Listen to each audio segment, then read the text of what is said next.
Do you think you're being a really nice spouse, really, selfless by keeping your thoughts and feelings to yourself to avoid arguments?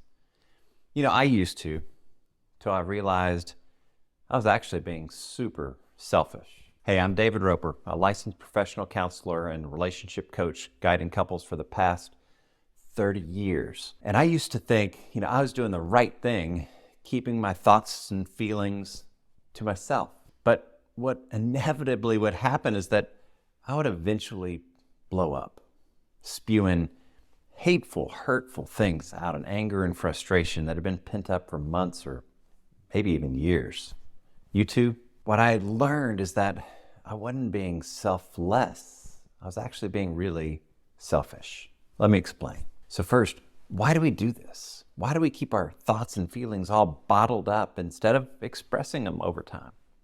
Well, typically it's because we've learned growing up or in our early romantic relationships that our thoughts and feelings don't matter that much and that we're supposed to just kind of keep them to ourselves. Second, most people just, naturally want to avoid nasty arguments. And if you learn over time that talking things out with your spouse typically produces a nasty argument instead of good results, well, of course, you learn just to keep it to yourself. And often, we tell ourselves, it's not that big a deal. I can just deal with it. And in fact, we do learn that, it does actually help in the short term because it does keep the peace. But eventually what happens? You blow up later, right? Don't you? It's just a matter of time. And when you do blow up, I bet you're usually arguing about that silly little stupid thing that ultimately led to the blow up. The proverbial straw that broke the camel's back. You're not arguing about the underlying issue that's really bothering you, are you? And your spouse is just bewildered why you're so upset. Does that sound familiar? Does this sound like your relationship? Are you feeling a bit hopeless? Well, here's 3 tips that can help. Number 1, talk daily or at least weekly with your spouse. If you put a lid on a pot of boiling water, what happens? Well, eventually it boils over and leaves a big old mess. But if you take that lid off and let a little bit of that steam out a little bit at a time, it works better, right? Do the same in your relationship.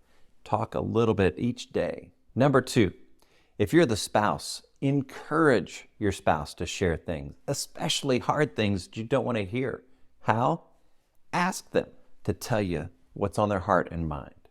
Then listen and ask interesting questions.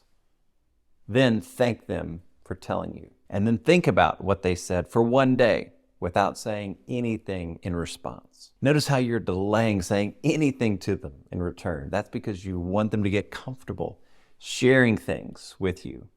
And if you criticize them right away, that's going to shut them down. That'll remind them just, keep it all to myself. Number 3, learn how to use active listening. This is a critical skill.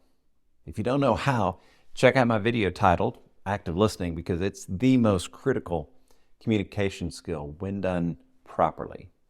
I kind of add an important twist that some people leave out. So I'd really encourage you to watch my version of that. I've got an entire process I take couples through in my marriage masterclass. So would love for you to check that out. Hey, if you like this video, I'd really appreciate it if you hit the like button and leave a comment below. Also, make sure you hit the subscribe button to see more video content like this.